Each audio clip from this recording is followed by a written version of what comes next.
Videos upload कर देंगे, guarantee. क्या अभी जाओगी ना पहाड़ों पे, फिर बनाना बंद कर देंगे हैं, फिर हम बनाना बंद कर देंगे, फिर देखना। देखो इधर सवाल बहुत अच्छा है, बहुत इंपॉर्टेंट सवाल है, ठीक है। देखो कहा गया two particles having position vectors r1 vector and r2 vector given this, है ना, moving with velocity v1 and v2, ठीक है। द वैल्यू ऑफ a, अब देखो ये ए हेड ऑन कोलिजन कर रहे हैं कि ब्रॉड ऑन कर रहे हैं ऐसा दिया नहीं है, मान लेते कोलिजन कर रहे हैं, ठीक है। वैल्यू ऑफ ए मतलब ऐसे अगर ये कोलिजन कर जाएं तो बताओ इसमें जो ए है इस ए की वैल्यू क्या है, पहला क्वेश्चन है। दूसरा क्वेश्चन क्या है, व्हेन एंड वेयर, मतलब कहाँ पर ये पार्टिकल आपस में जाके क्या करेंगे, कोलाइड करेंगे, और कितने टाइम पर कोलाइड करेंगे, मतलब दोनों कोलिजन, दोनों हम मानते दोनों एक दूसरे की तरफ चल रहे हैं, ऐसा तुम आगे भी मान सकते हो, कोई दिक्कत वाली बात नहीं है। जैसे मान लो यही डायग्राम इसको बना के दिखाएं, हालांकि डायग्राम की कोई नीड नहीं, तुम अंडरस्टैंडेबल हो कि कैसे करना है, लेकिन डायग्राम में थोड़ा सा फील आ जाएगा। मान लो किसी ओरिजिन पॉइंट के, रेफरेंस पॉइंट के करस्पॉन्ड दो पार्टिकल्स हैं, एक यहाँ है और एक यहाँ है, बोलो है ना, पार्टिकल है तो मैंने थोड़े मोटे मोटे बना दिए, नहीं पॉइंट बनाता तो दिखता ना तुम लोग को, ठीक है। अगर मान लो ये दोनों क्या कर रहे हैं, एक दूसरे से कोलाइड करेंगे, ये चल रहा है कितनी वेलोसिटी से, v1 से, और ये चल रहा है किससे, v2 से, मैं मान रहा हूँ एक दूसरे की तरफ चल रहे हैं और कोलिजन कर जाएंगे, ऐसा मान रहा हूँ फॉर एग्जांपल, ठीक है। यहाँ से यहाँ तक की पोजीशन क्या है, r1 वेक्टर, और यहाँ से यहाँ तक की पोजीशन क्या है,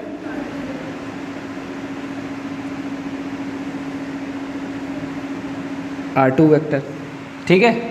और यहाँ इन दोनों, ये दोनों, इसका यहाँ पर पहुँचना या इसका यहाँ पर पहुँचने में टाइम कितना लग रहा है, t, मतलब कोलिजन टाइम, है ना।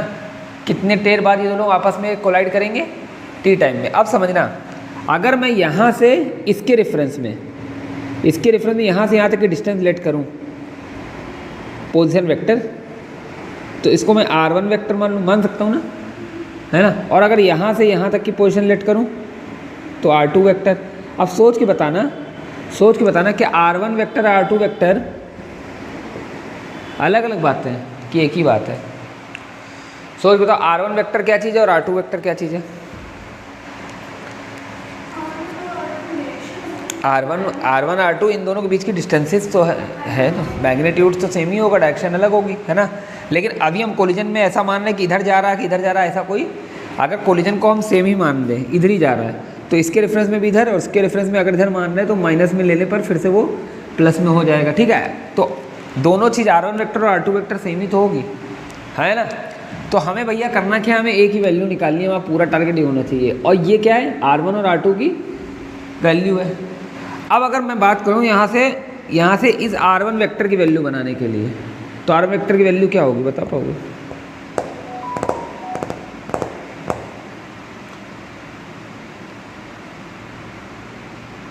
बताओ r1 प्लस r2। देखो एक चीज़ बता मैं, अच्छा कई बच्चों ने ये पढ़ा है v बराबर u प्लस ए टी, है ना, पढ़ा है कि नहीं पढ़ा। अगर इसको एक टर्म इंटीग्रेट कर दो, ऊपर पहुंच जाओ, तो ये क्या हो जाता है, ये डिस्प्लेसमेंट बनेगा, है ना। तो इसको r, ये इनिशियल डिस्प्लेसमेंट बनेगा, r मान ले, इनिशियल डिस्प्लेसमेंट तो r है, 1 है ना, समझो मेरी बात को, है ना। और प्लस एक्सेलरेशन बन जाएगा वेलोसिटी टाइम, ऐसे याद रखा करो, r बराबर r प्लस वी टी, ऐसे याद रखोगे नहीं रखोगे। इसी तरीके से r1 का बना लेंगे, इसी तरीके से r2 को बनाएंगे। अगर मैं कह रहा हूँ r1 ए वाला करने जा रहा हूँ, r1 और r2 क्या है, r1 और r2 क्या है, बराबर है, क्योंकि ऑलरेडी आई जे के कैप लिखा के दिया हुआ, तो मैं माइनस प्लस यूज़ नहीं कर रहा हूँ, क्योंकि मुझे नहीं मालूम कि इधर पार्टिकल आ रहा है कि इधर पार्टिकल, मैं सेम डायरेक्शन मान के चल ले रहा हूँ, ठीक है। तो r1 बराबर क्या होगा, r2, तो r1 की वैल्यू क्या होगा, r1 minus we T, same direction velocity है ना, v1t, और इसके लिए क्या होगा, r2 माइनस v2t, बोलो है ना। अच्छा तुम प्लस में लेना, जाओ प्लस में ले लो, कोई दिक्कत वाली बात नहीं है, प्लस में ले लो, कोई समस्या नहीं, अगर एक ही डायरेक्शन चल रहा है, ठीक है। अब इसमें क्या करना है, r1 और r2 की वैल्यू डालनी है, v1 और v2 की वैल्यू डालनी है ना, या v1 और v2 की वैल्यू ना ही डालो तो ज़्यादा सही है। यहाँ अच्छा क्या बनेगा, चलो वेक्टर चला दें सब में, यहाँ से अगर ध्यान से देखो तो वेक्टर रख रहे हैं, R1 माइनस R2 कितना हो जाएगा, ये होगा कि नहीं होगा। और यहाँ से अगर बनाएंगे तो क्या बनेगा, V2 माइनस V1 और T हो जाएगा कॉमन। ये इक्वेशन नंबर 1 मिली। इस इक्वेशन से हमको ये पता चल जाएगा सेकंड क्वेश्चन कि कहाँ पर ये कितने टाइम पर कोलिजन होगा, T की वैल्यू निकल आएगी। अगर मुझे R1 R2 V1 V2 पता है तो, क्या पता है, कहाँ पता है, V2 पता ही नहीं है।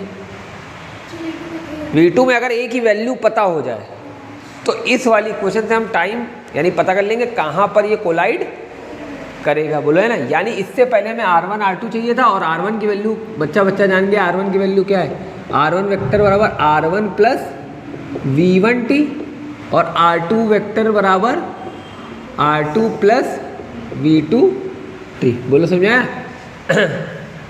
नहीं समझाया, पक्का। अब तुम लोग अगर सोच रहे हो कि सर यहाँ अगर अपोजिट लेते तो माइनस R2 होना चाहिए था, क्योंकि बेटा ये जो R1 पोजीशन बनाएंगे यहाँ ऑलरेडी माइनस चलेगा, वो माइनस यहाँ के प्लस हो जाएगा, बात समझे। तो ऐसे लिख सकते हैं, बोलो समझ में आया, इतना आ रहा है, पक्का।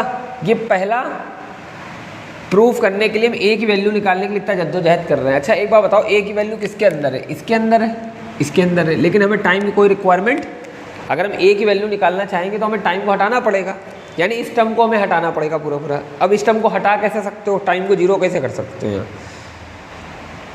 या तो इसी टर्म को इसमें से घटा दो, है ना। तो ये टर्म कितना हो जाएगा इधर का, जीरो, क्योंकि भाई जब ए निकालना है तो टी हटाना पड़ेगा, और जब टी निकालना है तो दो अननोन हो गए ना।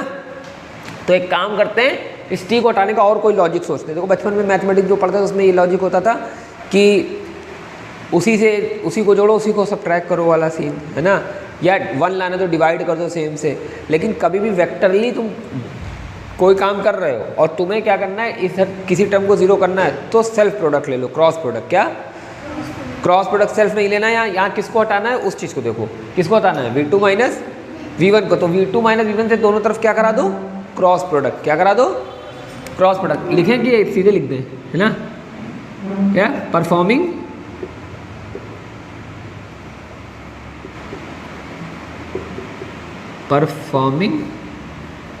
कोई है क्या, performing cross product with V2 vector minus V1 vector on both sides. देखो सवाल टफ है और कुछ नया होता है अगर सवाल में तो वो पेपर में ज़रूर आता है। तो क्या हो जाएगा बताओ, R2 minus R1 vector in cross V2 minus V1 vector. यहाँ क्या हो जाएगा, V2 minus V1 vector cross V2 minus V1 vector, और यहाँ आ जाएगा T। अब बच्चा पार्टी ये कितना हो गया, सेल्फ क्रॉस प्रोडक्ट कितना होता है, A क्रॉस A, क्योंकि A और A के बीच का एंगल जीरो है, तो A क्रॉस B का फॉर्मूला होता है AB sine theta n cap, और साइन थीटा की जगह साइन जीरो डाल दोगे, साइन जीरो डालने से साइन जीरो की वैल्यू जीरो, सब कुछ हो गया जीरो। नहीं समझ आ रहा है इसके लिए, हाँ पक्का, हाँ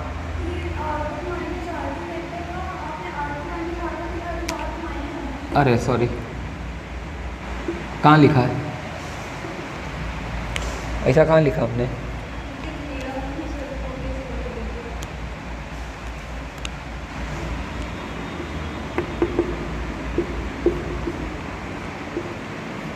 तुमसे कहा था वहाँ जाओ, कहाँ पर पता है, जीरो। अब जरा एक काम करो, R1 R2 और V1 V2 की वैल्यू डालो और इसका क्रॉस प्रोडक्ट निकालो। चलो शुरू हो जाओ, शुरू हो जाओ, गुरु हो जा शुरू। गुरु हो जा शुरू। ये डायग्राम बनाने की जरूरत नहीं है, मत बनाना पेपर, मतलब पेपर में अगर तुमने डायग्राम बनाया तो मतलब तुमने स्टिक कर दिया एक ही कंडीशन में कि दोनों पार्टिकल किधर जा रहे हैं, एक दूसरे की तरफ। जबकि क्वेश्चन में ऐसा कुछ बोला, ये तो मैंने तुम्हें हिंट देने के लिए, समझाने के लिए बात बताई कि R1 क्या है, R2 क्या है, V1 क्या है, V2 क्या है, और इक्वेशन कैसे बनी ये वाली कैपिटल R की। ठीक है, हटा दें इसको, नहीं तो पता लगा बना डाला। देखें कर पाते हो कि नहीं कर पाते हो।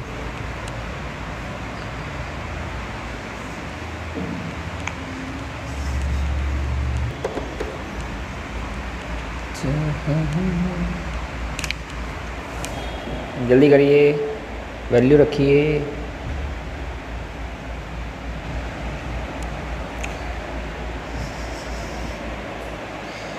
और देखो बालिका कर रही है, very good very good very good.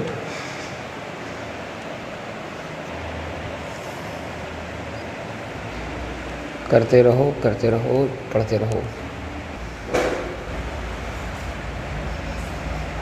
Same वाला कि कुछ अलग? आज वही वाला कि कुछ अलग? हाँ हाँ, अच्छा आज अलग। तुम्हारा टाइमिंग चेंज नहीं हुई? हाँ। अच्छा, दिवाली कब है? 12 को दिवाली है। अच्छा, दिवाली में तो आओगी नहीं ना? पटाखा छुड़ाओगे तुम लोग? पटाखे जलाते हो तुम लोग? अभी वो नहीं, उस दिन कौन है कह रहा था कि पटाखे जलाएंगे तो फिर पॉल्यूशन होगा, है ना, ये वो फलाना। कह रहे इतनी मिसाइलें दागी जाती हैं, उसका धुआं उठता है, लगातार युद्ध चल रहा है, उससे पॉल्यूशन नहीं हो रहा है ना। साल भर में पॉल्यूशन नहीं होता, एक ही दिन में हो जाता है इतना। देखो इतना समय नहीं बेटा, वीडियो की लेंथ बढ़ जाती है। देखो इधर R1 की वैल्यू क्या है, देखो इधर 3i प्लस 5j। R2 की वैल्यू क्या है? R2 की वैल्यू है माइनस 5i प्लस 3j, है ना। क्रॉस प्रोडक्ट है V2 की वैल्यू, V2 की वैल्यू AI प्लस 7j। स्तुति दीदी आपने उल्टी वैल्यू रख ली, V1 की रख दी पहले। बहुत तेज नजरें हैं हमारी, नहीं है। देखो इधर, अगर देखो अब बच्चे नहीं हो, बड़े हो गए हो, माइनस माइनस कितना हो जाएगा? प्लस। तो ये पूरा टर्म भी प्लस का, ये पूरा टर्म भी प्लस का, तो 3i और 5i कितना हो गया? 5j और 3j कितना हो गया? 8j। इतना तो उम्मीद तुमसे हम लगा सकते हैं ना। अच्छा तो ऐसा था। देखो इधर, यहाँ AI प्लस 7j, इधर देखिए, इधर AI plus 7j minus 4i, तो AI और 4i ऐड होंगे तो कितना बचेगा? A minus 4i। जब आपने V2 माइनस V1 की जगह V1 माइनस V2 कर तो 4 माइनस A आने लगा होगा आपका, है ना। ये देखिए 7 है और ये 3 है, ये माइनस का हो गया होगा ना, माइनस में जाके 7 में से 3 जाएगा, प्लस का 4j।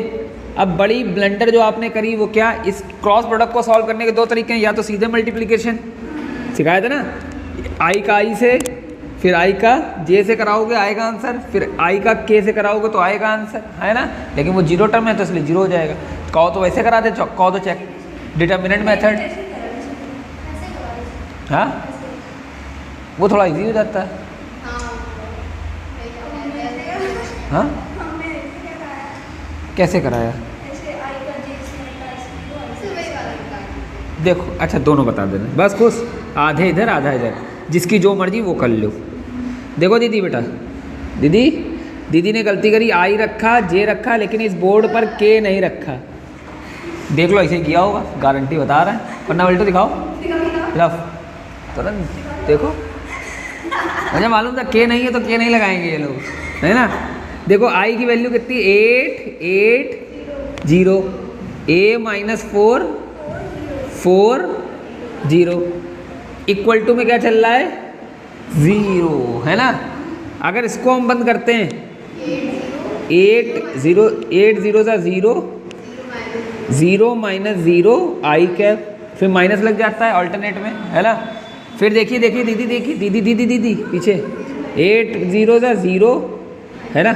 ये वाला बंद किया ना, तो इसका ये वाला जब बंद किया आपने ऐसे करके, तो इसका ये हो गया 0, इसका भी हो जाएगा 0, जे कैप प्लस आएगा कि नहीं आएगा?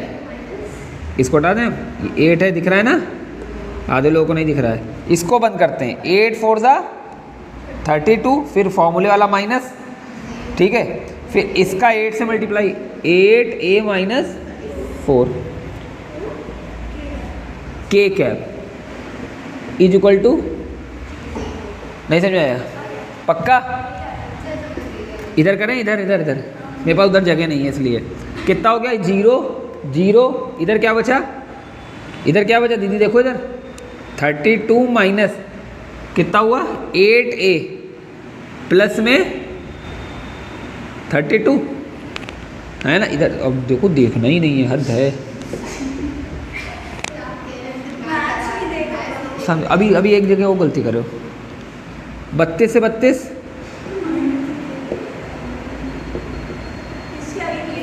इसके आगे कर ही नहीं पाओगे ना, कैसे 0? देखो ये यूनिट वेक्टर है, इसकी वैल्यू कभी 0 हो नहीं सकती। ये 8 है, इसकी वैल्यू 0 हो नहीं सकती, है ना। तो प्रोडक्ट, अरे ए की वैल्यू 0, वाह हद है ना। अब कैसे करा होगा यहाँ पर? ए की वैल्यू कितनी निकल के आ गई? वेरी गुड, वेरी गुड, शाबाश। कह रहे आपने 32 कैसे काट दिया बेटा? ऐसे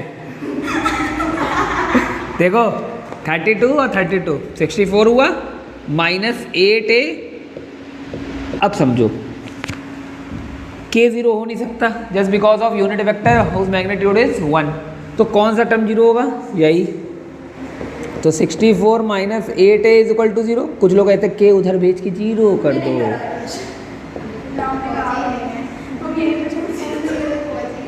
64/8 कट गया, a की वैल्यू कितनी आ गई?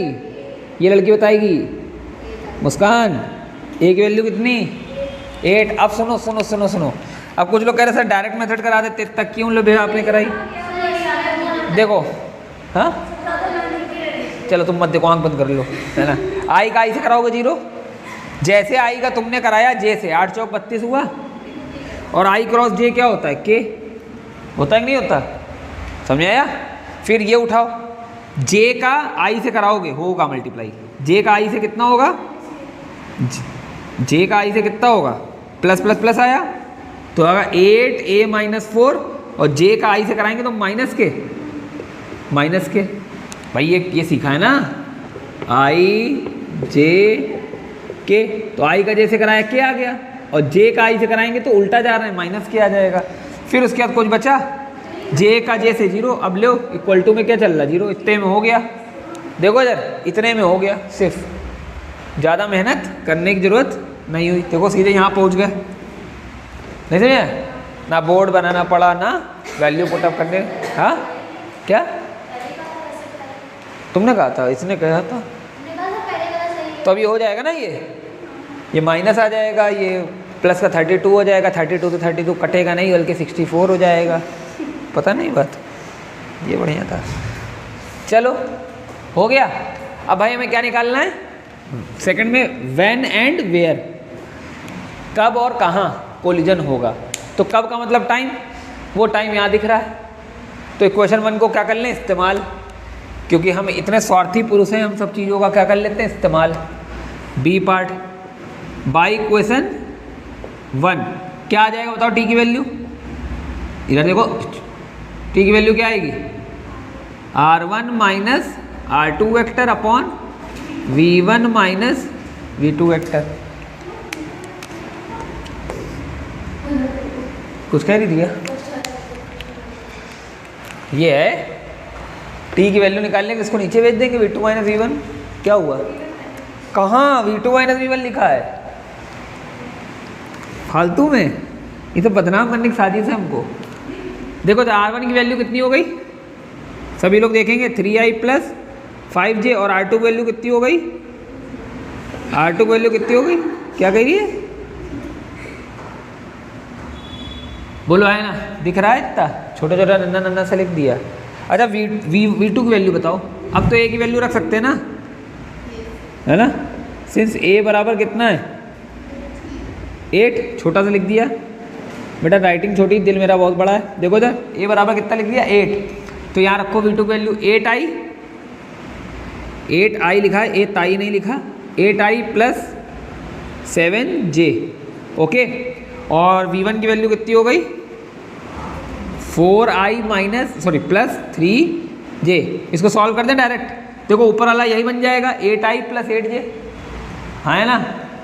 8i plus 8j।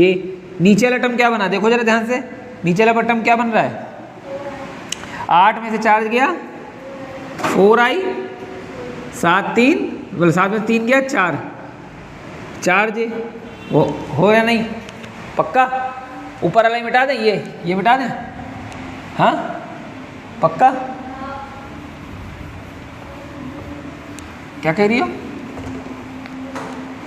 अभी इसको छोड़ देंगे, अभी इसको बाद में इसको डील करेंगे। देखो इधर, तो t बराबर कितना हो गया, ऊपर से 8 कॉमन, i प्लस j, नीचे से 4 कॉमन, i प्लस j, ये टर्म से ये टर्म 4 दूनी, तो t बराबर क्या, 2 सेकेंड नहीं कह सकते क्योंकि हमें कोई ये मीटर पर सेकेंड वगैरह दिया नहीं है, तो हम इसको केवल लिखेंगे क्या, 2 यूनिट्स। ठीक है, बोलो समझ में आया? अब बात क्या आई, कहाँ पर कोलिजन होगा?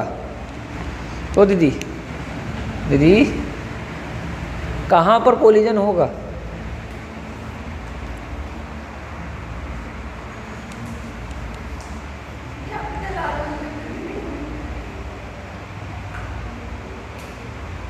शुरुआत हमने एक डायग्राम बनाया था, देखो एक चीज़ और सुनो, कहाँ पर कोलिजन होगा इसका रीजन। ये क्या था तुम्हारा r1 वेक्टर, ये क्या था तुम्हारा r2 वेक्टर, ये कोलिजन, ये हो गया v1 वेक्टर और ये हो गया v2 वेक्टर। हम मान लेते, देखो हमसे थोड़ा सा बताने में थोड़ा सा मिस्टेक हो गई, हम ये जो r मान रहे हैं वो क्या है, ये वाला पार्टिकल चल के कितना आया, मान लो इतना आया, ठीक है, कितना आया, इतना आया, तो ये उसकी नई पोजीशन r1, गड़बड़ हो गया तो पिछली बार, ठीक है, बात समझे?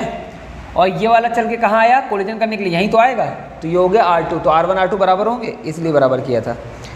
ठीक है, दूसरी बात, अच्छा इस ट्राइंगल को पकड़ लो, इस ट्राइंगल को, तो r1, इस ट्राइंगल को पकड़ा मैंने, इस ट्राइंगल को, ठीक है, r1 और ये कितना है, ये डिस्टेंस कितनी हो गई होगी, अगर यहाँ तक आने में टाइम t लगा होता तो v1t है ना, और ये वाला क्या है r1, तो इसकी इक्वेशन क्या बनेगी बता पाओगे? तीनों को जोड़ेंगे तो आंसर कितना आना चाहिए, 0, है ना, ट्रायंगल लो, तो ये वाला जोड़ो r1 प्लस v1, है ना, माइनस का r1, बोलो क्यों, क्योंकि उल्टा है, इक्वल टू ये उधर पे जो r1 बराबर r1 प्लस vt नहीं बना, एक तो v वाला u प्लस at से भी सिखा दिया था, है ना। तो इससे इस डायग्राम समझ में आ रहा है कि ये पार्टिकल यहाँ चल के आया तो इसकी नई पोजीशन क्या हो गई, r1 वेक्टर। इसी तरीके से ये पार्टिकल भी यहाँ चल के गया होगा, इसकी नई पोजीशन क्या होगी कि r2 वेक्टर। क्या r1 r2 अलग चीज़ें, तो दोनों सेम थी, इसलिए पहली इक्वेशन हमने दोनों को इक्वेट करा दिया था। दूसरी बात, अगर सोच के देखो, इसको यहाँ से चलने में कितना टाइम लगा, मतलब कितनी डिस्टेंस कवर करी, v1t, इसने कितनी कवर करी, v2t, बोलो हाँ है ना, इसने कितनी कवर करी, v2t। अब जरा सोच के देखना, यहीं पर तो दोनों मिल रहे हैं, हाँ या ना, तो यहाँ का टाइम हमने निकाल लिया। अब पूछ रहा है कहाँ दोनों कोलाइड कर रहे हैं, तो पोजीशन क्या है, ओरिजिन के रिस्पेक्ट में एड्रेस क्या है, या तो r1 कह लो या तो r2, दोनों तो बराबर ही है ना। या तो r1 निकाल लो, कहाँ का मतलब कहाँ कोलिजन होगा, तो या तो r1 निकाल लो या तो r2। तो हम किससे निकालें, r1 से निकाल लें। तो collision takes place at, collision takes place at r1 vector, और तो r1 से निकालते हैं। देखो इधर r1 बराबर क्या हो जाएगा, r1 बराबर r1 वेक्टर प्लस v1t। नहीं समझ में आ रहा है, नहीं आया वो डायग्राम समझ आया, थोड़ा सा शुरुआत में गड़बड़ हो गया था, वो पोजीशन वेक्टर मैंने वहाँ मान ली थी, ठीक है। अब जरा ध्यान देखो, r1 की वैल्यू कितनी है, 3i प्लस 5j, v1 की वैल्यू कितनी है, 4i प्लस t की वैल्यू कितनी है, 2। हम अगर v2 से निकालते तब भी हमें a की वैल्यू पता होनी चाहिए थी, और अगर a की वैल्यू नहीं पता होती तो हम t ना निकाल पाते। तो सब कुछ किस पर डिपेंड कर रहा था, a और t पर। जैसे हमें a पता हो गया वैसे t आ गया, और जैसे हमें t पता हो गया वैसे हमारी पोजीशन आ गई कहाँ कोलिजन होगा। डायग्राम समझ में आया कि और क्लियर बता दें, हाँ नहीं और क्लियर बता दीजिए। ये एक पार्टिकल कितनी दूरी पर, r1 पोजीशन पर, ये एक पार्टिकल कितनी दूरी पर, पोजीशन वेक्टर r2 पर, ये दोनों कराएंगे कोलिजन। ये है v1 वेलोसिटी से चल रहा है, किस वेलोसिटी से, और ये मान लेते हैं हेड ऑन कराएंगे तो v2 सॉरी अपोजिट डायरेक्शन कराएंगे तो v2 पे। मान लो फॉर एग्जांपल ये कोलिजन यहाँ, ये वाला पार्टिकल यहाँ चल के आ गया, बीच में नहीं बोल रहा हूँ, ठीक है, थोड़ा सा, क्योंकि बीच में ऐसा मैं मान थोड़ी ना सकता बीच ही में किया होगा, हो सकता है इसकी स्पीड ज़्यादा हो इस वाले की, तो ये जल्दी पहुँचा, ये वाला थोड़ा देर से पहुँचा। तो यहाँ पर जो कोलिजन हुआ है इसकी एड्रेस क्या है, r1 वेक्टर, इसकी नई पोजीशन क्या आ गई, v1 की r1 वेक्टर। अगर ये चल के यहाँ तक, अगर ये यहाँ पहुँचा तो r2 यहाँ है, यहाँ पहुँचा तो r2 यहाँ होगी, यहाँ पहुँचा तो r2 वेक्टर यहाँ होगी, लेकिन जब यहाँ पहुँचेगा तो r2 कितनी हो जाएगी, ये यहाँ की r2 हो जाएगी। और यहाँ से यहाँ तक और यहाँ से यहाँ तक पहुँचने में उसको टाइम लगा t, तो ये वाली डिस्टेंस कितनी हो गई बच्चा, v1t, और ये वाली डिस्टेंस कितनी हो गई, v2t। बोलो है ना। अब ट्राइंगल लॉ लगा के वो वैल्यू निकाल लोगे, ठीक है, बात समझाया। तो दोनों ही r1 r2 बराबर हैं, r1 r2 बराबर हैं, तो वो तो हमने आपको दिखाया कि पहले केस में। अब जरा यहाँ देखो तो r1 की वैल्यू क्या आई, 3i plus 5j plus 8i cap plus 6j cap, है ना, कितना 11i cap plus 11j cap. जरा r2 में यही वैल्यू रख के देखो जरा थोड़ी देर। अगर r2 में हम रखते हैं, r2 की वैल्यू क्या है, माइनस का 5i माइनस का 3j, हाँ, और जैसे v2 की वैल्यू डालते हैं, v2 है 8, v2 प्लस में 8i प्लस 7j के बाद 2 है, तो ये हो जाएगा 16i प्लस 14j, और प्लस में माइनस का 3j माइनस का 5i। देखो ध्यान से, 16 में से 5 गया, 14 में से 3 गया, नहीं आया, आएगा सेम, क्योंकि पोजीशन दोनों की तो सेम है। जहाँ कोलिजन कराएगा, कोलिजन तो एक ही पॉइंट पर होगा ना, और एक पॉइंट का ओरिजिन से रेफरेंस में पोजीशन वेक्टर की वैल्यू तो सेम ही होगी। जल्दी नोट, बड़ा सवाल था, ऐसे ही आते हैं वैल्यू वाले। हेडिंग लगाएंगे आज रॉकेट। अच्छा, रॉकेट की थ्योरी बोल के लिखा दो, कोई दिक्कत की लिखें पूरा पूरा, हाँ, माइक में तो रिकॉर्ड होता है, अपना रिवाइंड कर करके देखते जाना, ठीक है। लिखने में समय लगता है, बोलने में जल्दी तुम लोग लिख लोगे। लिखने में एक बार हम लिखें, फिर एक बार तुम लिखो, एक दूसरे के लिए, है ना, ऐसे गाना बना था ना, हम लिखें तुम लिखें। बढ़िया सवाल था, 4 लाख रुपए का।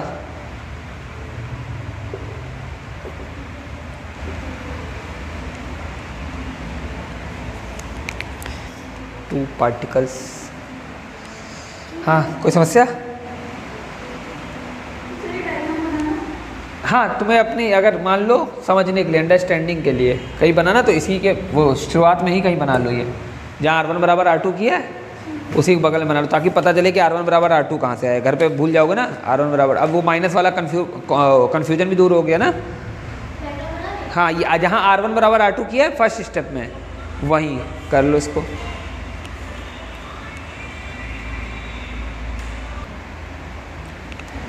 हो गया हो तो हटाएं, कौन वाला नहीं हुआ, ये तो हो गया ना।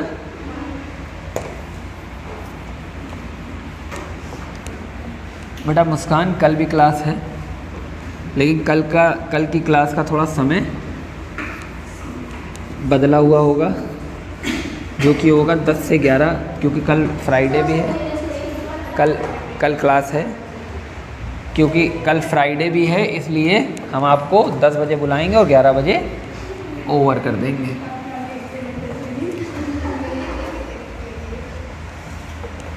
डायग्राम बना लिया था ना। और ये ट्रायंगल वाला ऊपर कैसे आए, आर की वैल्यू 2 तरीके से बता दिए। हेडिंग लगाइए आप, रॉकेट, क्या चीज़, दिवाली में काम आएगा, बनाना सीख लो। लिक्विड ऑक्सीजन ले आओ, है ना। कंबशन चैम्बर और फ्यूल चैम्बर दोनों होने चाहिए। वही करने जा रहे हैं। अरे बिल्कुल, क्यों नहीं बनाओगे। घर पे छोटा मोटा रॉकेट बनाए, मतलब छोटे छोटे बंदूक बनाना है, और तुमको हम सिखा दे रहे हैं। ये नॉर्मल 10 रुपये वाली पानी वाली बोतल आती है, हैं, पानी वाली बोतल आती है, बोतल, है ना। नहीं, हम केमिस्ट्री का कोई यूज़ नहीं करेंगे ज़्यादा, है ना। ऐसी चीज़ बताएंगे जो, जैसे मान लो एक और होता है, उसमें पूरी बोतल में डाई एथिल ईथर भर दो। डाई एथिल ईथर का फॉर्मूला, हाँ,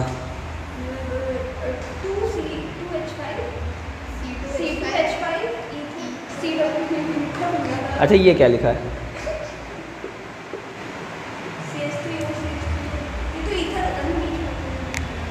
क्या है?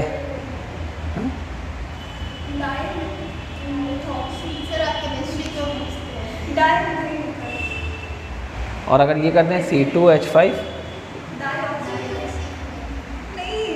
मेथॉक्सीमेथेन, मेथॉक्सीमेथेन, एथॉक्सीएथेन पढ़ा है ना पहले वाला, मेथॉक्सीमेथेन, ये एथॉक्सीएथेन, बात समझे?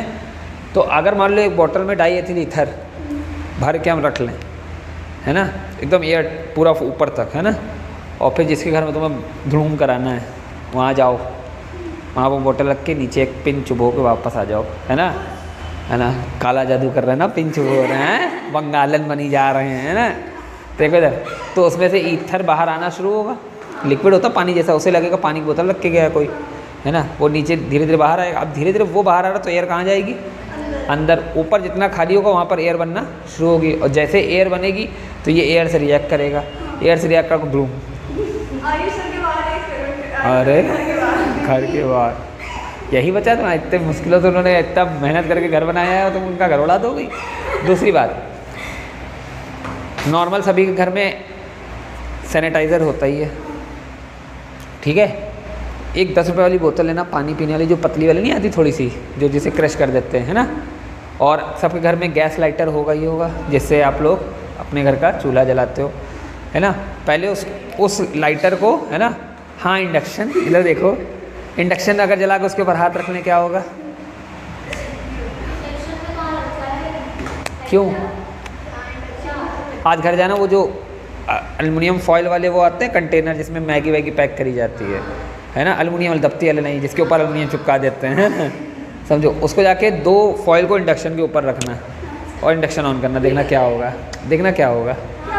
अरे करना फिर बताएंगे, तुम करना और वीडियो बना के इसको भेजना, देखो ये हुआ है ना, कुछ हार्मफुल नहीं है, पहले बता दे रहे हैं, चाहे कि डरो करने में, है ना, मज़ा आएगा, कुछ नया चीज़ देखने को मिलेगा तुमको, नहीं चलेगा, यही तो इंटरेस्ट है, करना घर पे, फिर एक्सप्लेन करना कि ऐसा क्यों हुआ, है ना। दूसरी बात, उस लाइटर को उस बॉटल के कैप के पास, मतलब कैप खोल के अंदर इंसर्ट करने की कोशिश करना, तो देखना कितना गैप है जिससे हवा आ जा सकती, तो उसमें क्या करना, तुम लाइटर के ऊपर टेप चढ़ा लेना खूब सारा, मोटा वाला ब्लैक वाला, जिससे वो एकदम टाइट फिट हो जाए, है ना, टाइट फिट हो जाएगा, निकालना उसको, है ना।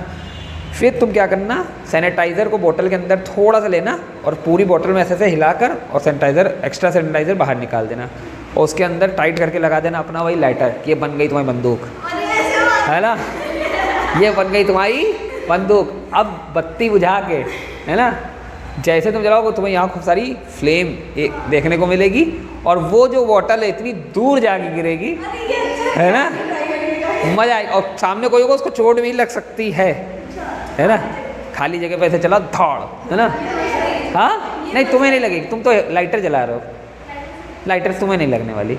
ऐसा क्यों हुआ, इसका भी रीज़न एक्सप्लेन करेंगे, क्योंकि जो ये सैनिटाइज़र वगैरह ये मतलब हाईली फ्लेमेबल होते हैं, है ना, इस वजह से अंदर एयर प्रेशर बढ़ता है, जैसे लाइटर का तो तुमने वहाँ स्पार्क, लाइटर के पीछे से देखो स्पार्क निकलता है, वो स्पार्क पूरे में फैला, जिसने क्या किया, पीछे की तरफ एग्जॉस्ट लगाया, और पीछे तो बंद है, तो जाएगा कहाँ बोतल।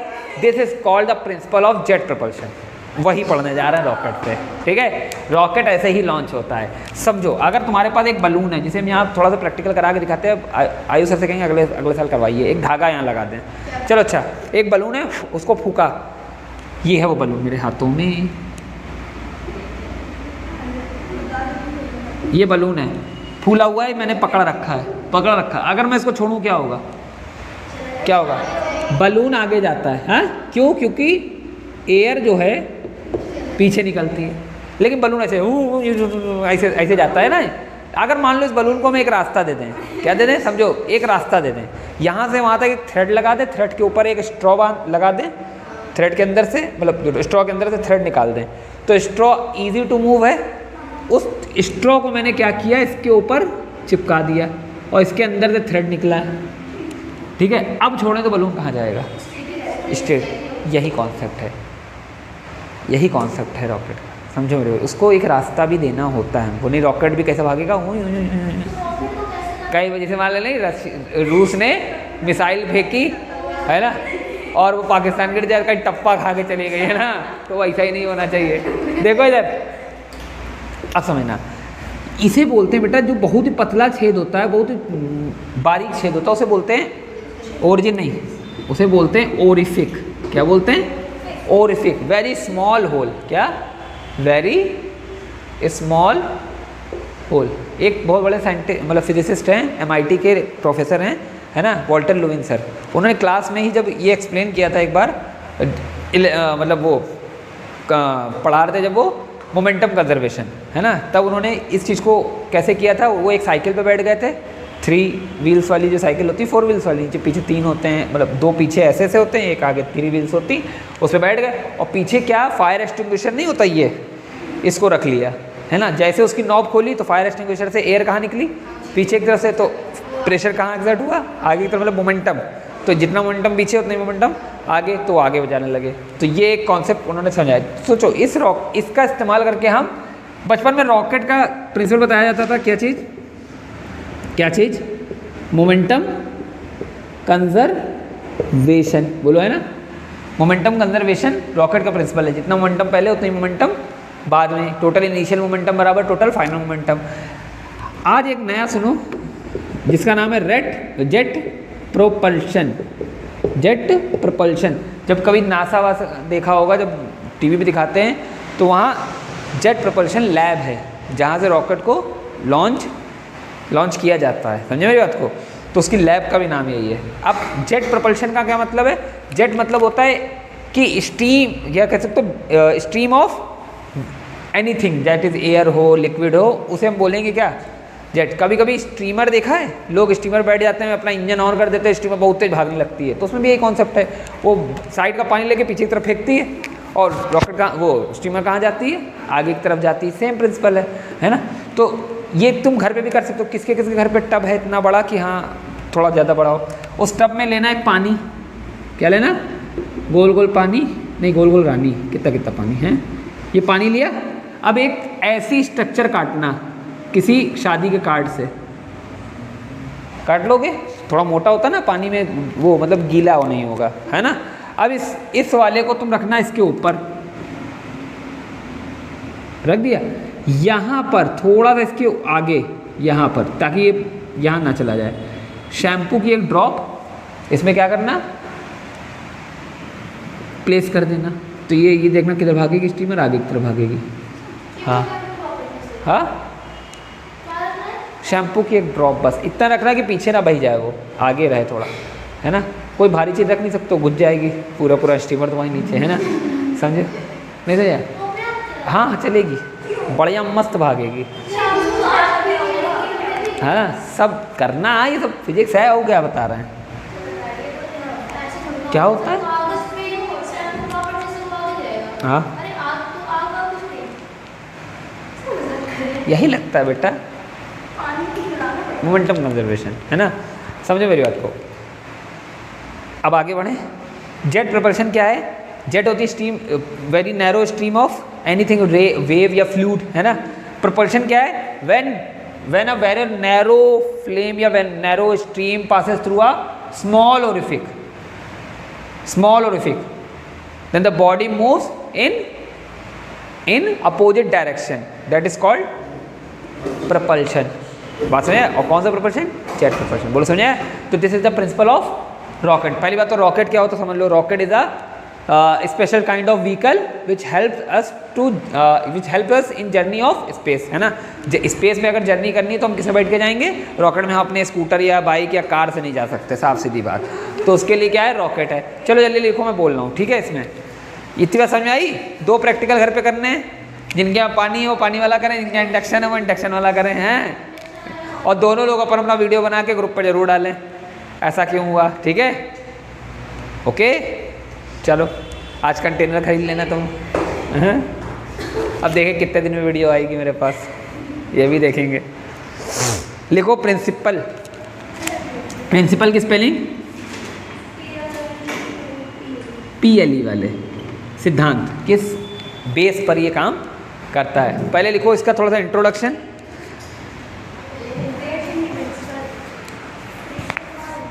प्रिंसिपल में ही लिखो, मैं बोल रहा हूँ। अच्छा मैं लिखवा दे रहा हूँ नोट्स, जैसे लाडो को चाहिए होंगे तो तुम उसको। हाँ,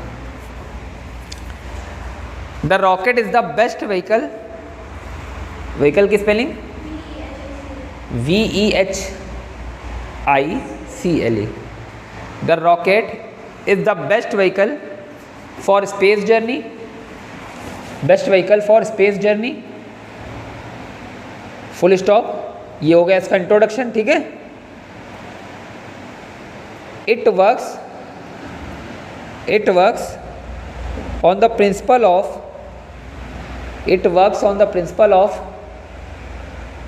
इन्वर्टेड कॉमा में लिखना जेट प्रोपल्शन,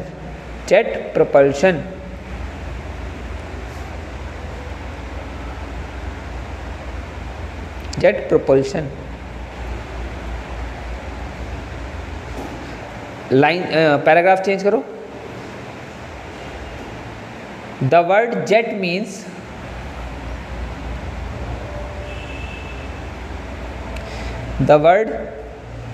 मीन्स, जेट को इन्वर्टेड कॉमा में लिखना अंदर, या अलग पेन से लिख सकते हो तो अलग पेन से अंडरलाइन करके लिख लो। The word jet means high velocity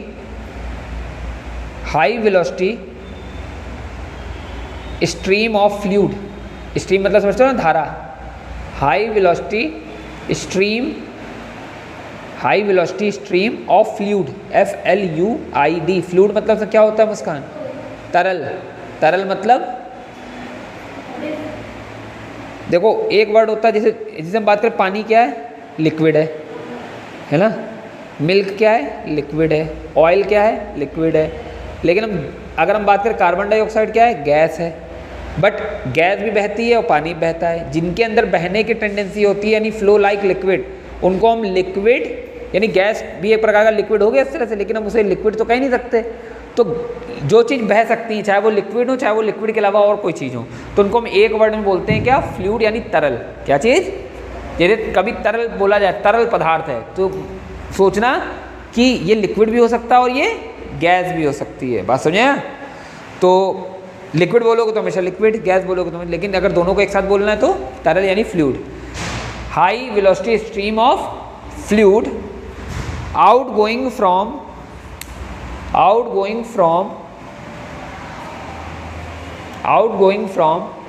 a nozzle। nozzle की स्पेलिंग NOSS या डबल जेड? NO, नोजल में जेड होता है मेरे ख्याल से। क्या बात कर रही हो?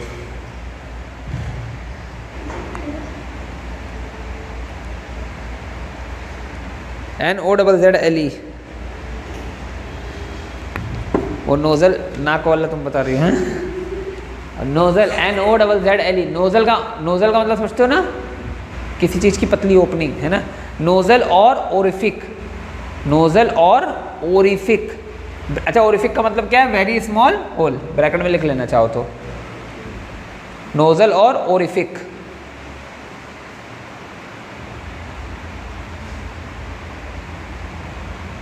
एग्जाम्पल में लिख लो इसी का। फॉर एग्जाम्पल किस किस की जेट बन सकती है? अ जेट ऑफ स्ट्रीम मतलब समझते हो ना, पानी की धारा। अ जेट ऑफ स्ट्रीम और अ जेट ऑफ गैसेस। देखो गुब्बारे के लिए कौन सा जेट था? गैस का था, ठीक है। अ जेट ऑफ स्ट्रीम और a jet of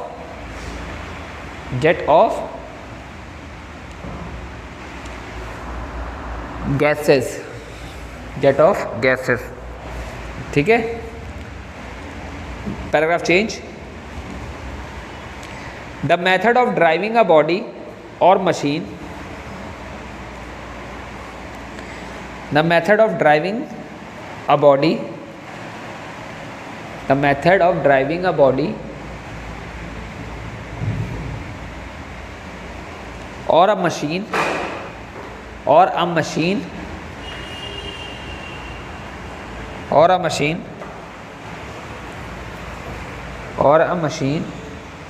through the agency of jet, through the मतलब through agency of jet, agency मतलब किसी की वजह से, कारण से, through the agency, through agency of jet, JET jet, is called jet propulsion, is called jet propulsion, is called jet propulsion।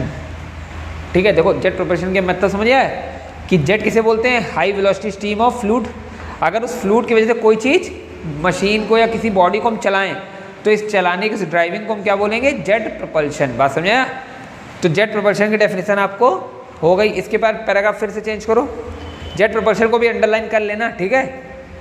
अगर definition कोई पूछे तो जेट प्रोपल्शन क्या होता है, driving a body of machine through agency of jet is called jet propulsion. Line यहाँ पर change करो पैराग्राफ, और इसमें एक चीज़ और लिखो। क्या लिखोगे, the principle of jet propulsion is based on, the principle of jet propulsion is based on law of conservation of momentum. देखो इसी का पार्ट होता है, मैंने बताया ना, मोमेंटम बचपन में क्यों पढ़ाया जाता था, क्योंकि आपको ओरल मतलब कहते नहीं है कि ओवरव्यू केवल दे दिया जाता था कि मोमेंटम कंजर्वेशन पे रॉकेट काम करता है, लेकिन मोमेंटम कंजर्वेशन में भी किस पार्ट पे काम करता, वो जेट प्रोपल्शन पे। बात समझाया? क्या लिखा, the principle of jet propulsion is based on law of conservation of momentum. अब हेडिंग लगाइए, कंस्ट्रक्शन एंड क्लियरिफिकेशन। अगली हेडिंग है कंस्ट्रक्शन, मतलब कैसे रॉकेट बनता है, यही तो सीखना है ना, क्यों? Construction and clarification. क्लियरिफिकेशन मतलब रॉकेट को साफ करना नहीं, रॉकेट में कौन सा पार्ट क्या काम कर रहा है इसका क्लियरिफिकेशन देना, कहीं रॉकेट को साफ करना। कंस्ट्रक्शन एंड क्लियरिफिकेशन लिखो। अब बात करते हैं कंस्ट्रक्शन में, हम कंस्ट्रक्शन में कोई चीज़ कैसे असेंबल करते हैं ये नहीं सीखते हैं, है ना। कंस्ट्रक्शन में हम ये चीज़, क्लियरिफिकेशन मतलब वही जो बच्चों ने वर्किंग टाइप का पढ़ते थे ना। कंस्ट्रक्शन मतलब कौन कौन से पार्ट लगे हैं और कहाँ कहाँ लगे हैं, ठीक है। चलो लिखो, अभी उस पार्ट का काम क्या है, वो कहाँ पर, क्लियरिफिकेशन में, ठीक है। वो पार्ट क्यों लगा है उसका भी रीजन क्लियरिफिकेशन में। तो कंस्ट्रक्शन में इसमें लिखिए, in a rocket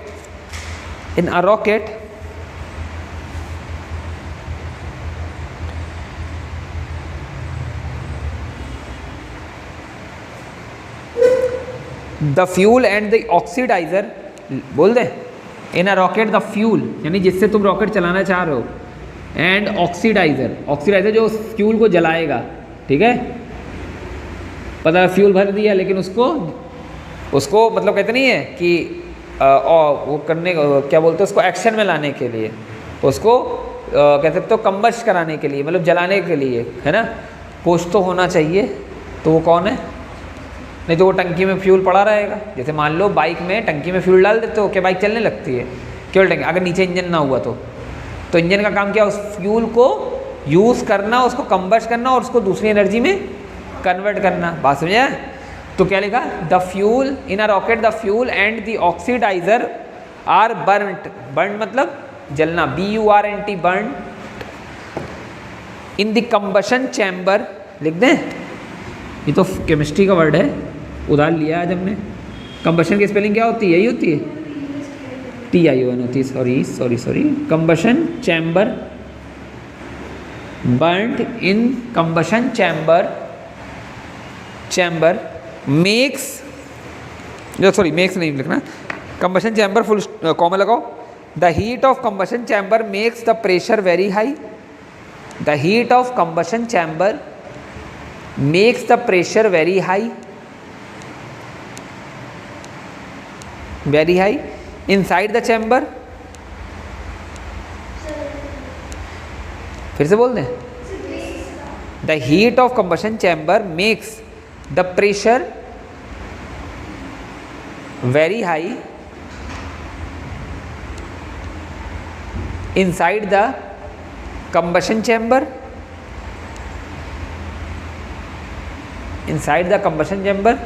so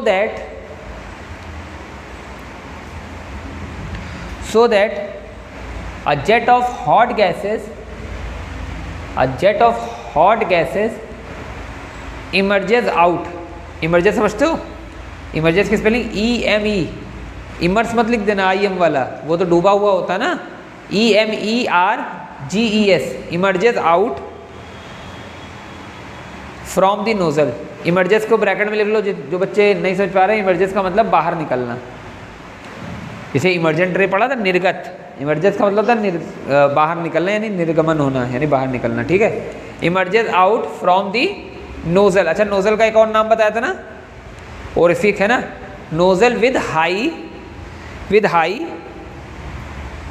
high exhaust velocity. देखो ये कुछ भारी भरकम शब्द हमने बोर्ड पे लिख दिए, इनका मतलब ही बता रहे हैं, ठीक है। Exhaust velocity and hence rocket moves in forward direction, and hence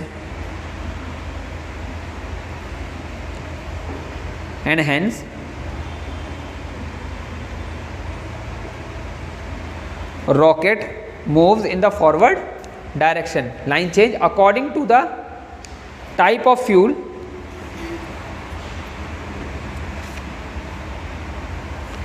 according to the type of fuel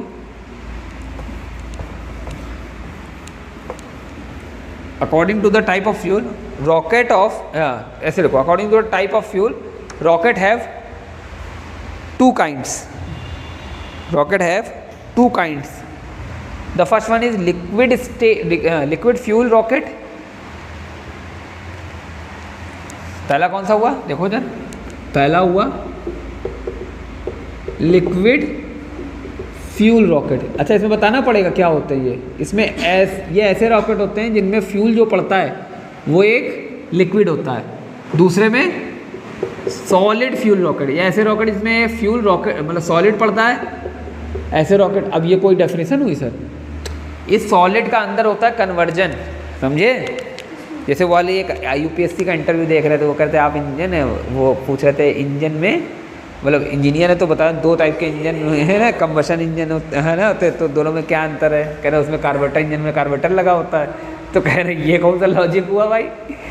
देखो तो वैसे हम भी बता रहे हैं, देखो लिक्विड फ्यूल रॉकेट बोलते हैं इसमें फ्यूल लिक्विड होता है, और सॉलिड फ्यूल रॉकेट होता है जिसमें सॉलिड है ना। ऐसे अरे दीदी ऐसा नहीं होता। मान लो ऐसे ये कंबशन चैम्बर है, मान लो फॉर देर से, गंदी ड्राइंग है मेरी मानते हैं, लेकिन मानना पड़ेगा तुमको, उसमें हम कुछ नहीं कह सकते।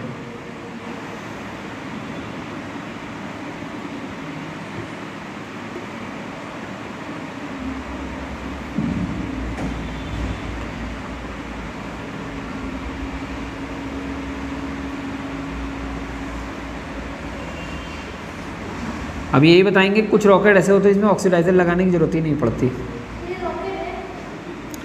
हाँ, रॉकेट नहीं है।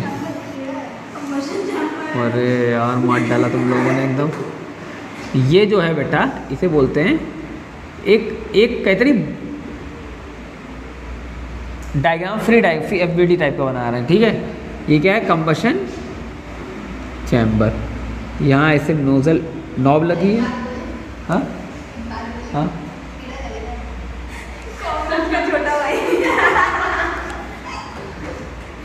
बस कैसे इंजीनियर्स को मैं पढ़ा रहा हूँ, मैं ये देख रहा हूँ, ये भविष्य में कीड़ा ही बनाएंगे, है ना।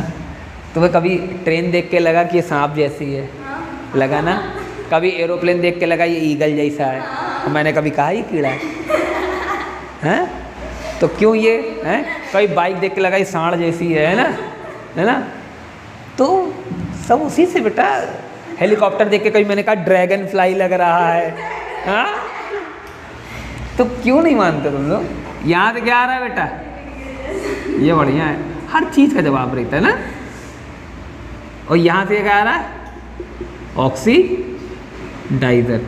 इस वाले चैम्बर में दोनों जगह से ये फ्यूल और देखो यहाँ फ्यूल चैम्बर है जिसका ये पाइप आ रहा है, यहाँ ऑक्सीडाइजर चैम्बर है जिसका ये पाइप आ रहा है। फ्यूल चैम्बर से फ्यूल निकल के आ रहा है, ऑक्सीडाइजर से ऑक्सीडाइजर निकल। ये कंबशन चैम्बर का काम है इन दोनों को मिक्स करना। और when oxidiser meets fuel it get heat up, है ना। वो हीट होंगे और हीट होने की वजह से इस कंबशन चैम्बर में बहुत सारा प्रेशर बनेगा, हीट की वजह से, और ऐसे ऐसे, और वो बाहर निकलना चाहेगी हॉट गैसेस कहाँ निकलना चाहेंगी?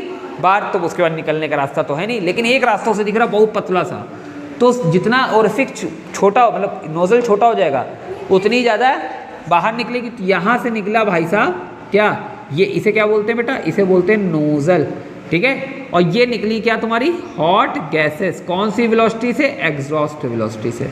अब समझ में आया? पर थोड़ा सा इसका आइडिया है ना, नहीं समझ में आया? गैसेस की एग्जॉस्ट वेलोसिटी है, नहीं समझ में आ रहा? थोड़ा तो अब लग रहा कीड़ा तुमको, हाँ कि नहीं? अब समझ में आ रहा है ना? बनाओ इसको। नहीं समझ आया मुस्कान को? मुस्कान, जैसे यहाँ फ्यूल मिक्स होगा यहाँ बहुत सारा प्रेशर बनेगा, वो प्रेशर कहाँ से निकलेगा? हाई हॉट गैसेस कहाँ से निकलेंगी? वहाँ से। फ्यूल चैम्बर में, फ्यूल चैम्बर से फ्यूल आ रहा है। फ्यूल चैम्बर में प्रेशर क्यों होगा? फ्यूल में तो केवल फ्यूल बैठा हुआ ना, और फ्यूल इनएक्टिव है भैया, फ्यूल इनएक्टिव होता है, ऑक्सीडाइजर इनएक्टिव है, दोनों जब मिले तब एक्टिव हुए। समझ पा रही हो? हाँ देखो फर्जी मुस्कुरा रहे हैं सबके सब। भाई साहब देखो, क्लास में 2 बच्चे होते हैं, अगर मान लो एक एब्सेंट, दोनों खुरापाती हैं, एक एब्सेंट तो दूसरा वाला ज़्यादा शैतानी नहीं करता है, समझे मेरी बात को? तो जब एक के एब्सेंस में दूसरा इनएक्टिव रहता है, लेकिन जब दोनों मिल जाते हैं तो उस दिन शैतानी नहीं, उस दिन कांड होते हैं, है ना? समझ आ रही बात कि नहीं? ये करी पता नहीं, बोर्ड में दिख रहा है सब कुछ बढ़िया बढ़िया, हाँ दिख रहा है। कीड़ा लग रहा है, लग रहा है ना? यही कीड़ा नंबर दिलाएगा, है ना? अच्छा, तो थोड़ा वैसा बनाते ना चैम्बर को, मस्त एकदम ऐसे करते, फिर यहाँ से एक फ्यूल दिखाते, यहाँ से एक फ्यूल दिखाते, यहाँ से ऐसे नोजल दिखाते। इसमें मज़ा नहीं आएगी, बोलो क्यों? थोड़ा सा यहाँ एजेस हैं इस वजह से, है ना?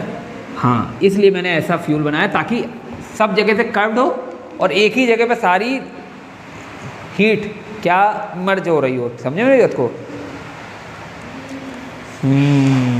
आप समझ में आ रहा है सर, आपके इरादे हैं। ऑक्सीडाइजर की स्पेलिंग मैंने सही लिखी ना? पाई तो नहीं होता, आई होता ना? ऑक्सीडाइजर में बस ये एस नहीं होता, जेड होता है, ठीक है? ऑक्सीडाइजर में जेड होता है, ठीक? देखो इधर लिखो भाई साहब, नंबर 1 हमारा बहुत सिलेबस ही है ना? हाँ मेरा भी सही चल रहा है। नंबर 1 हेड लो, इसी के बारे में बता रहे हैं। इन liquid type rockets, liquid type मतलब जिसमें फ्यूल लिक्विड हो, ठीक है? इन liquid type rockets comma liquid hydrogen और लिक्विड पैराफिन्स। पैराफिन जानते हो ना? पैराफिन ग्रुप ऑफ एल्केन से होते हैं, CnH2n+2। In liquid type rockets comma liquid hydrogen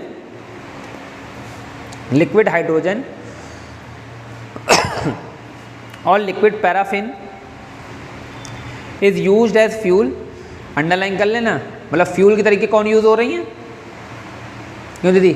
fuel की तरीके को पैराफिन या liquid hydrogen is used as fuel and liquid oxygen comma hydrogen peroxide H2O2, liquid oxygen comma hydrogen peroxide H2O2। वो समझते हो ना? H2O2 जानते हो क्या होता है? हाइड्रोजन परऑक्साइड H2O2 और nitric acid HNO3 used as oxidiser and nitric acid HNO3 used as oxidiser. नहीं समझ में आया? एक बार पढ़ो इसको। मतलब अगर इस टाइप का तुम्हें रॉकेट बनाना है तो तुम्हें फ्यूल और ऑक्सीडाइजर चाहिए, तो फ्यूल की जगह पे तुम क्या क्या ले सकते हो? पढ़ो। पैराफिन ले सकते हो या लिक्विड हाइड्रोजन ले सकते हो, है ना? और ऑक्सीडाइजर की जगह क्या ले सकते हो? नाइट्रिक एसिड ले सकते हो, H2O2 ले सकते हो और लिक्विड ऑक्सीजन। तो बेसिकली इस तरीके से तुम रॉकेट तैयार कर सकते हो। और यही थोड़ा बहुत ये भी था कि हमने अपने रॉकेट में जो टिचुक चलाया था उसमें हमने अल्कोहल वाला H2O2 मतलब सैनिटाइज़र ले लिया था, तो लगभग वैसा ही है वो, है ना? आइसोप्रोपिल अल्कोहल होता है वो, ठीक है? तो आगे लिखो इसमें 2 number, in the solid fuel rocket, in the solid fuel rocket, in the solid fuel rocket, gunpowder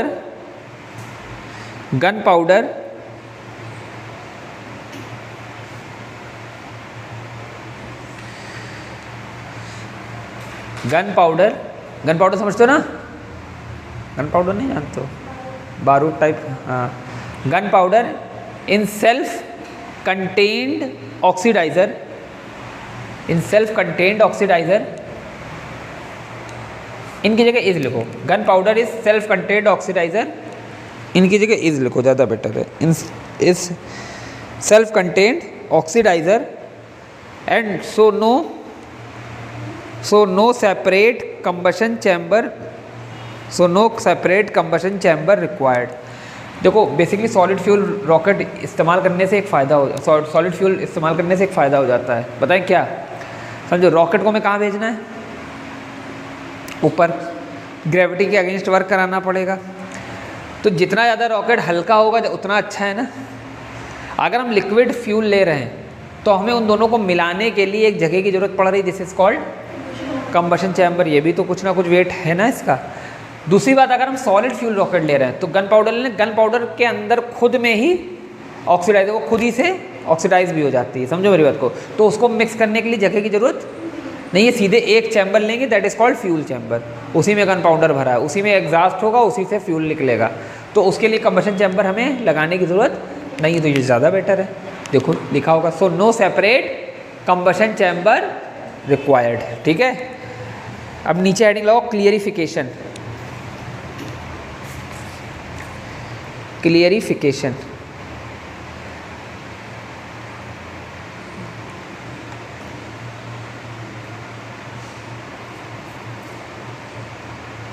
बोलें?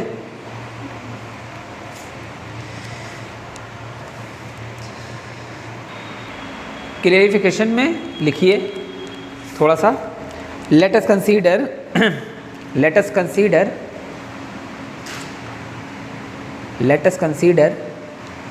Eight time small t, small t समझते हो ना, पहला स्मॉल और टी लिख दिया, हाँ। At time small t, mass of the rocket is capital M, mass of the rocket is capital M, its velocity capital V, its velocity capital V, full stop. If small m is the mass of hot gases, if small m is the mass of hot gases and minus small v, ऐसे लिखना, minus क्यों लगा रहा उसका reason बताएंगे, देखो इधर, and minus small v, hot gases and minus small v, ऐसे minus small v is the velocity of these gases, velocity of these gases relative to rocket, relative to rocket, relative to rocket।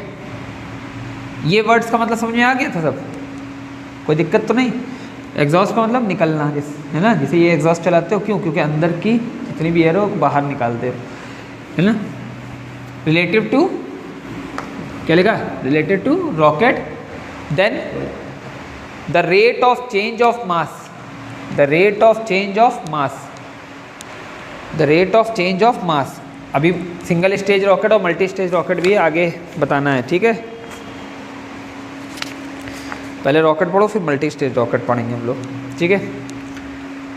Change of, rate of change of मास, समझ लो मेरी बात को। अच्छा एक बात बताओ, मेरे पास एक रॉकेट है, फॉर एग्जांपल ऐसे बना दे, रॉकेट ऐसे ही होता है। फॉर एग्जांपल ये मेरे पास एक रॉकेट है, फॉर एग्जांपल, ठीक है, ये एक रॉकेट है मान लो, है ना, स्पेस क्राफ्ट में ऐसे लगा हुआ है, ये एक रॉकेट है, ठीक है। अगर इसका कुछ अपना मास होगा कि नहीं होगा, उस मास को हमने कितना मान लिया है? कैपिटल एम, है ना। इसकी वेलोसिटी कितनी है जितने से ये ऊपर जा रही है? कैपिटल वी, बोलो, है ना। लेकिन लगातार इससे क्या हो रहा है? लगातार इससे यहाँ पर क्या निकल रही है? हॉट गैसेस निकल रही हैं with speed of minus v, बोलो, है ना। समझा? और लगातार इन दोनों से मिला के कितना मास बाहर निकल रहा है? Small M. हॉट गैस निकल रही ना तो उसका मास स्मॉल एम है ना? तो सोचो लगातार इसका मास कम हो रहा है कि नहीं हो रहा है ना? लगातार इसका मास कम हो रहा है कि नहीं हो रहा है? तो जितना मास इसका लगातार कम हो रहा है, मान लो ये 100 है और मैं कह रहा हूँ हर सेकंड पे मान लो इसका मास 1 ग्राम कम हो जाता है, तो 5 सेकंड में कितना बचे? 5 सेकंड में कितना मास निकल गया और कितना कम हुआ? 5 कम हुआ। तो हम या तो ये बोलें 95 बचा, या तो ये बोलें कि 5 निकला। बात तो एक ही ना।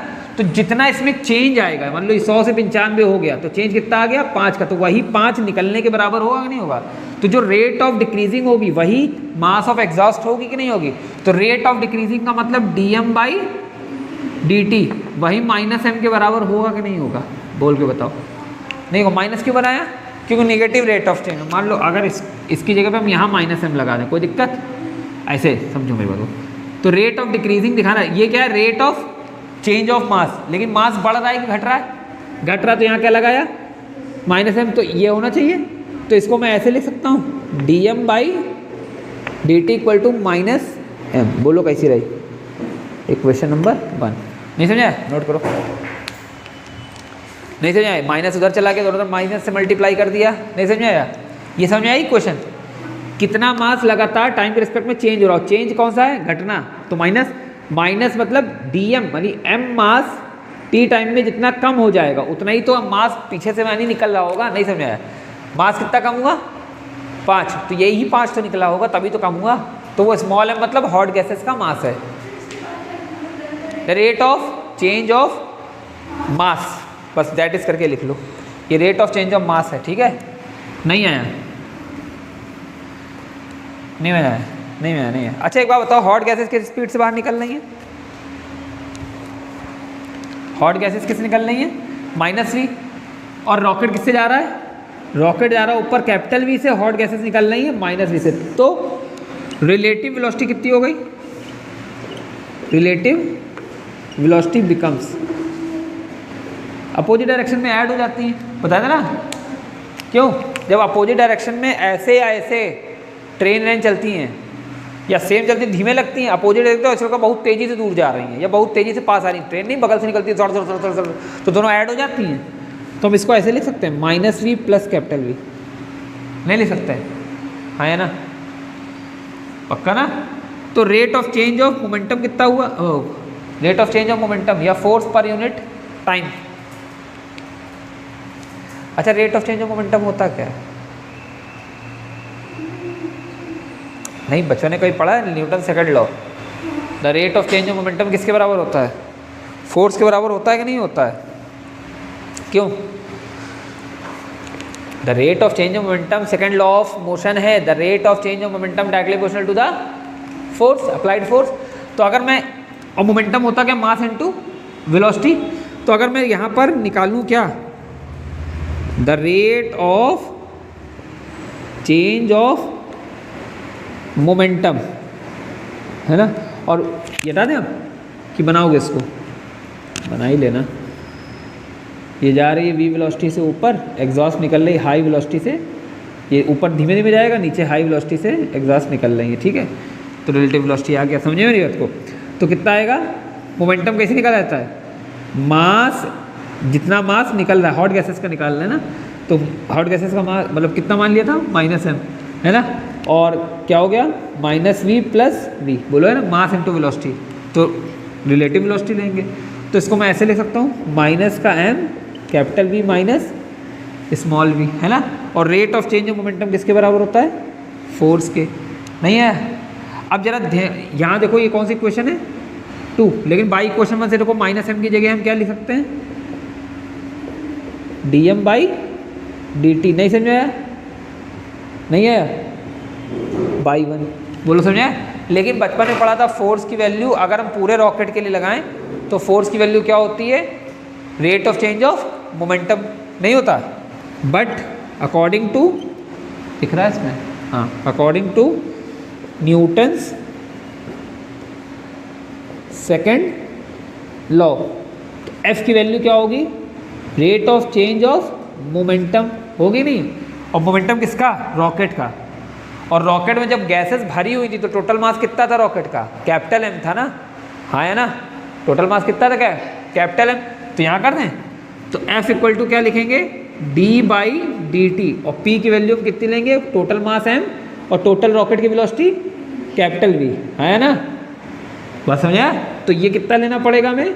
mv। ये क्वेश्चन नंबर हो गई, ये हो गई 2, सॉरी ये हो गई 2 और ये हो गई 3। अच्छा एक क्वेश्चन 2 और 3 से देखो, दोनों फोर्स हैं रॉकेट के ही, ये रॉकेट का फोर्स है ना कंप्लीट, और ये रॉकेट का फोर्स है कंप्लीट, तो दोनों का फोर्स बराबरी तो होना चाहिए, नहीं है? तो बाई इक्वेशन 2 एंड 3, बहुत रॉकेट साइंस नहीं है इसमें, अच्छा हाँ रॉकेट साइंस है ना, बहुत ज़्यादा टफ नहीं है, पर आपको क्या समझना है? कितना रेट चेंज हो रहा है और कितना चल रहा है, कितना हो गया बताओ जरा?